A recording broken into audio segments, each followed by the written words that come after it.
This is Library Nerds with Words, the podcast that gives you the word on all the cool, nerdy happenings at Peter White Public Library and the library universe beyond. From books and concerts to search engines and story times, the library nerds are in and ready to show you that being a nerd can be cool. Get ready, get set, get nerdy.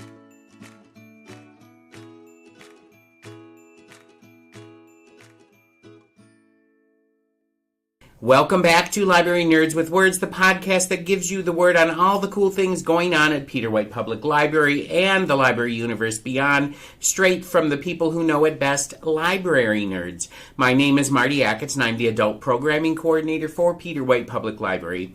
Joining me today for his first visit to the Nerd Clubhouse is Thayer Yates from the Reference Desk here at Peter White Public Library. Welcome to the podcast, Thayer. Happy to be here for the first time. All right, and first time you're going to be back now, so I'm always happy to be able to sit down and get nerdy with people like you, Thayer, a fellow library nerd, and now you work at the Reference Desk, which is sort of a hub for information here at Peter White Public Library. People come to you for all kinds of questions about books and passports and printing and research. You never know. Every day is a blank page waiting to get written on. Yes, that is a very unsubtle clue as to what Thayer is going to be talking about today. But before we start talking about what story is on your mind, another clue, we have to play a game of Word on the Nerd, Thayer. I'm going to ask you 3 library nerd questions, and you have to answer them for listeners. So, Thayer, are you ready to play Word on the Nerd? All right, Thayer, this is going to be a game of Would You Rather. I'm going to ask you 3 Would You Rather questions, and you have to truthfully answer them for the listeners. And all of the questions today have something to do with writing and authors. All right, so let's get started. Here's your first question. Would you rather write one insanely best-selling book and never write again? Or would you rather write 10 average-selling books over a 20-year time span? Well, not to spoil the main topic of discussion, yes, but coming off of doing a bit of writing myself, I think I would probably just do the one and done, just based on the amount of work that it was. But it's a lot of work, isn't it? Yeah. Plus, just for sheer reach, I guess, as many people to read your story as possible sounds like a good deal to me. So I would go with the one and done. One incredibly successful, and then just have to make sure it's got everything I want in that one, I guess. Exactly, yeah. So you would be sort of like, you'd be like J.D. Salinger, where you publish one book and then say, okay, I'm done. I've done it. I don't need to do this again. Emily Bronte. Or Emily Bronte. There you go. Okay. Well, one and done for Thayer on that one. All right. So the questions may get a little harder from here on out. So here's your second question. Would you rather have a writing studio in the middle of a secluded forest, or would you rather have a writing studio on a beach by the ocean? I would go forest. The forest? You like the seclusion of that, or? Never been a big fan of beaches in general. There's the sand gets everywhere. And, the sound is not bad, by being by the beach. But yeah, and plus beaches are generally crowded. They have lots of people, so. Yeah, maybe if it's a private beach, the answer might shift. But a private beach. I didn't say that. Yeah, we could qualify that and say on a private beach. Would your answer shift then if you did that? Still think I'm going with forest, though. The forest, yeah. It's a little harder to find people in the forest. So I would go with a secluded forest, too. Not much of a beach person myself. So, all right. So here's your last question. Would you rather have Stephen King as an editor for a book you wrote, or would you rather have Neil Gaiman as an editor for a book that you wrote? I would probably have to go with Stephen King, just because I'm a fan of more of his work. Okay. American Gods is the only thing I've read by Gaiman. Neil Gaiman? And I was like, 50-50 on that one. Mm-hmm. I like the concept. But yeah, Stephen King is more up my alley. All right. I know he is considered a pantser. He writes by the seat of his pants, doesn't know where the book's going to go, and I'm kind of the opposite. I like outlining everything. You like outlining everything, okay. But I think as an editor, he would still be able to... Well, I think he would be a great editor. I really think so, just because of... not that Neil Gaiman doesn't have experience as well, but, Stephen King... seems to be like he would be a really good person to go to with it. So, okay, well, Stephen King, I'd agree with you. Stephen King, I'd probably want to work with more. Although, no offense, if Neil Gaiman came and said, I want to edit your book, I'd say, sure, no problem. I would say no. You wouldn't say no to that. Okay, well, there you have it. That is the end of this authorly edition of Word on the Nerd with Thayer Yates from the reference desk here at Peter White Public Library.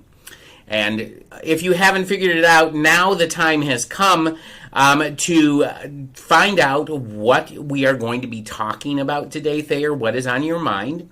So why don't you share with us the Word. All right, Thayer, in case our listeners haven't figured it out yet, what is on your mind today? So yeah, I recently wrote and published my debut novel. All right. And what is the title of the novel? It is Glasspier. Glass as in glass bottle, and pier as in like a pier on a dock. A Glasspier. Okay. And it's here at Peter White Public Library. People can check it out, yes. So why don't you tell us a little bit about the book? What is it about? What kind of experience will we have?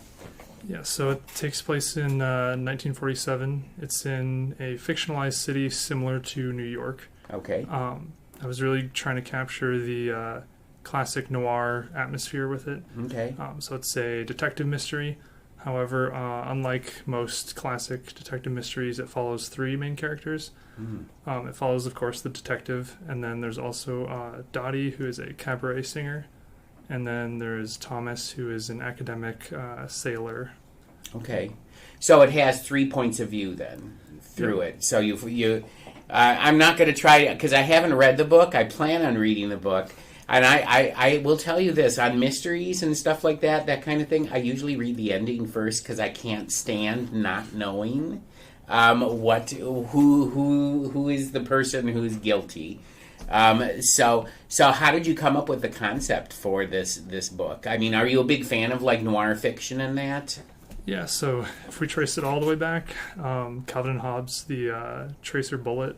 Where it's kind of a parody of the noir. Mm-hmm. And then I got into kind of like 80s noir and like superhero noir with like Batman and Watchmen in high school. Okay. And then after that, the true classics with Dashiell Hammett and Raymond Chandler's. Okay. Probably my biggest influence is Raymond Chandler. Mm-hmm. Especially because he also writes in that classic first person, like where you're fully inside of the detective's head. Yeah, and I love Raymond Chandler's writing because he has such a weird and strange way of expressing himself, and I mean, he really sort of epitomizes the language and the style of noir fiction. So, how long did it take you to write your book? You said it was an involved process, so yes. Yeah. So yeah, I probably about a half year on just the planning and like outlining. Did most of that over like a summer, and then the actual writing, putting words to page, was about a year. A year, okay. And that was including all the formatting and stuff because I fully formatted the cover and the interior and everything myself. So that also took some figuring out. So almost like a year and a half to 2 years through the whole process of getting it done.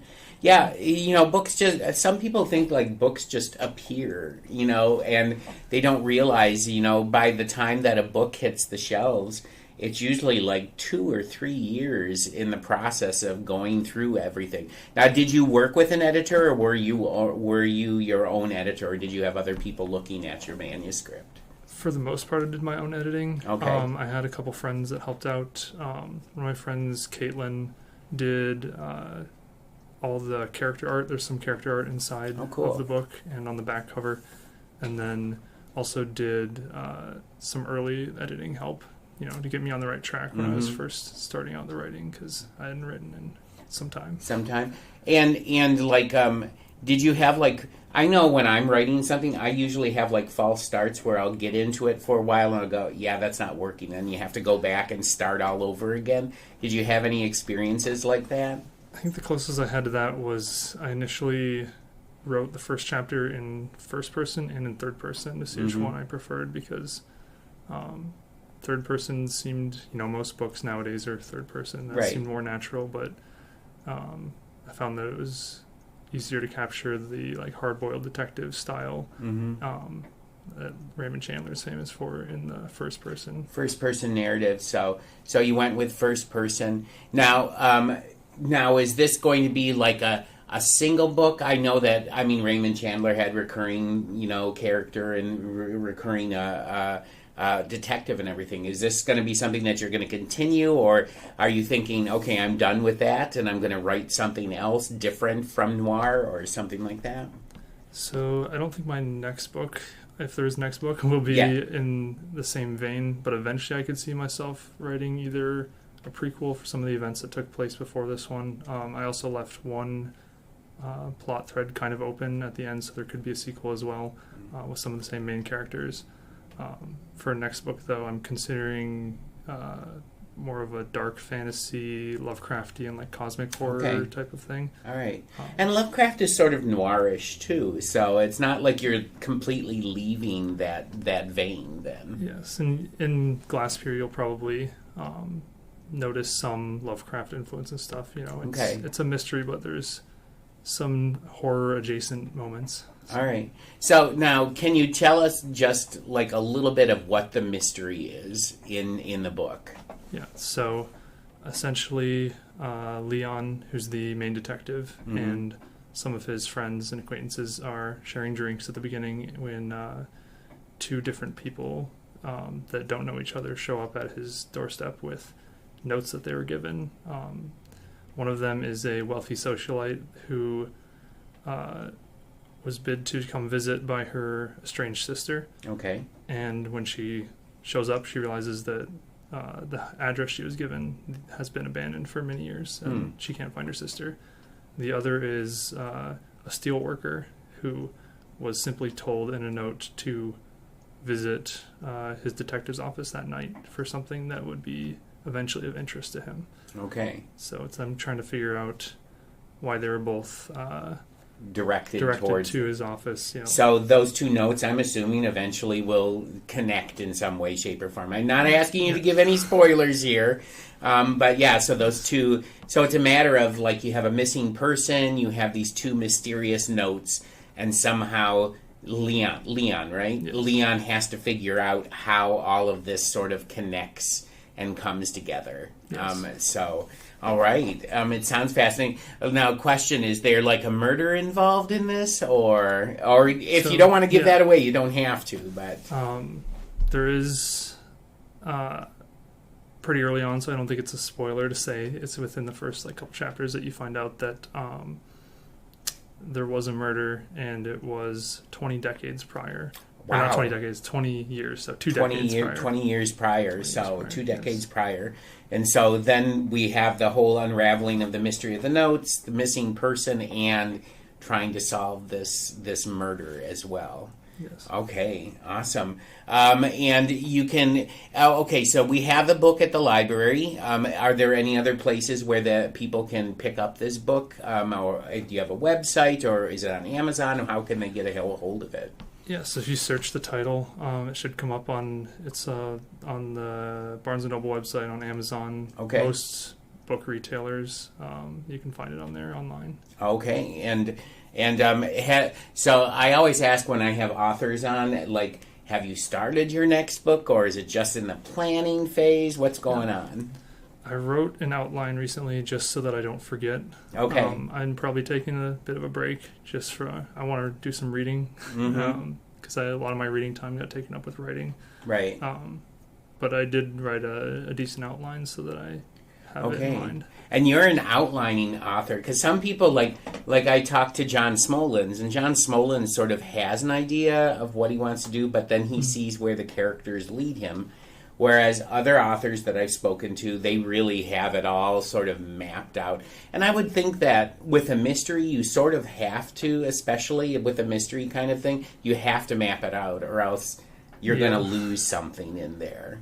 You know? With mystery especially, I didn't want there to be plot holes or stuff that's too unresolved. And I guess I like outlining to make sure all the major plot points happen and that the ending is satisfying. Mm-hmm. But in the in-between, I tend to allow characters to kind of evolve and stuff take it where it may in between sections. So when you were writing this, did anything happen that sort of surprised you, like you didn't expect, like something to happen with a character or something like that? There's a couple moments like where things kind of fell into place, and I was like, oh, I didn't even like really plan for that, but it makes sense for the character. And then I was also surprised by how much I enjoyed writing some of the other non-detective characters, because everybody likes the hard-boiled, wisecracking detective, but I actually enjoyed writing Dottie's character especially. Dottie is the cabaret singer, is that what you said? Yeah. So, it's always amazing when something like that happens where you didn't plan it, but then when it actually happens and you get to that point in your writing and you realize, well, that makes total and complete sense, even though maybe it was in the back of your mind or working through it in your subconscious or something like that. But yeah, it's so cool when characters just sort of assert themselves when you're writing and say, this is it. This is what I want you to do. And, and I know some people that will take like sub-characters from one book and suddenly they become their own character in a whole different book. This is exciting. I can't wait to read the book. Again, it's Glasspier, Glasspier, and it's by Thayer Yates, Yates. So come to the library and put your name on it, because I know it's been checked out. So put your name on a list to get it, or go to Barnes & Noble, Amazon, anywhere you want to, and support Thayer and get a copy of the book for yourselves. And if you are from the Marquette area, you can just stop by the reference desk, and I'm sure Thayer won't have a problem signing the book to you. So again, it's Glasspier by Thayer Yates. Available through all kinds of different sources, so make sure that you pick that up. Now, I can't let you leave the Nerd Clubhouse just yet there, though. We have one other thing that we have to do. I always ask my library nerds, guest library nerds, for a recommendation of something that you think listeners should run to the library and pick up off the shelf. So, Thayer, have you been reading, have you read anything or are reading anything interesting that you think library patrons should know about? So, yeah, I think the best book that I've read within the last year or two is House of Leaves by Mark Danielewski, I think is how it's pronounced. House of Leaves by Mark Danielewski, you said? I think that's how it's pronounced. Okay, House of Leaves. Can you tell us a little bit about what it is? So yeah, I picked a very difficult one to explain. It's actually written in ergodic format, which is where the text on the page is kind of shaped to fit the story. So there's parts of the book you have to hold up to a mirror to even read. You'll have yourself holding the book upside down for certain parts. It's very dense, but I think rewarding once you kind of piece it together. There's puzzles to solve in it.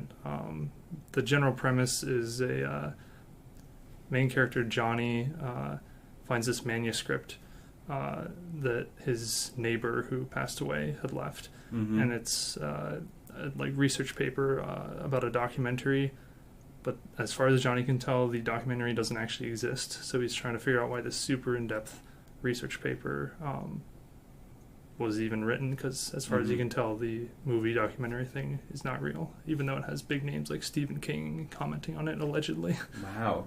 So I mean, it's sort of like it's almost like a jump into it and become part of the whole book because you have to kind out and solve puzzles and things like that with it. Yeah, it's like mystery, but overall it's like psychological horror. There's a kind of supernatural element to it, and there's certain parts where you have to jump to the back and read like appendix in order to figure out what's happening. You'll want multiple bookmarks and sticky notes and such to keep your place throughout it. Okay, but you found it really satisfying to get through it. How long did it take you to read this book? It sounds like it's fairly complicated to get through. A couple weeks for sure. Okay, a couple weeks for sure. And that's with being very engrossed in it and reading it a lot, because it's, you one page you might spend a long time on just deciphering what's going on. Yeah. Wow. Okay, so House of Leaves, do we have a copy of it here at the library? I believe we do, yes. Okay, so House of Leaves, you can get it here at the library. Sort of horror, sort of mystery, sort of trying to figure something out, and sort of a build your own adventure kind of book by trying to figure out the puzzles and everything. Okay, well, there you have it, fellow library nerds. That's Thayer's recommendation of something that you should pick up off the shelf. And we have come to the end of this episode, this author episode of Library Nerds with Words. I want to thank Thayer Yates from the reference desk here at Peter White Public Library for stepping into Nerds Are Us today. Thayer Yates, a published author. Come and check out his book or buy his book, Glasspier. But come back next week when I will be sitting down with PWPL Development Director Heather Steltenpohl, who's going to be talking about a special event happening this July at PWPL, and it might involve another author encounter. So come back next week to find out all about that. But until that time, everyone, stay nerdy. Thank you for listening to Library Nerds with Words, Peter White Public Library's weekly podcast, giving you the word on what's cool at the library. The theme for the podcast is Happy Clappy by John Bartman, used courtesy of Pixabay. This episode was written and produced by Martin Acketts and sponsored by Peter White Public Library. Until next week, pick up a good book, listen to some good music, watch a good movie, attend a great event, and remember, library nerds are the coolest people around.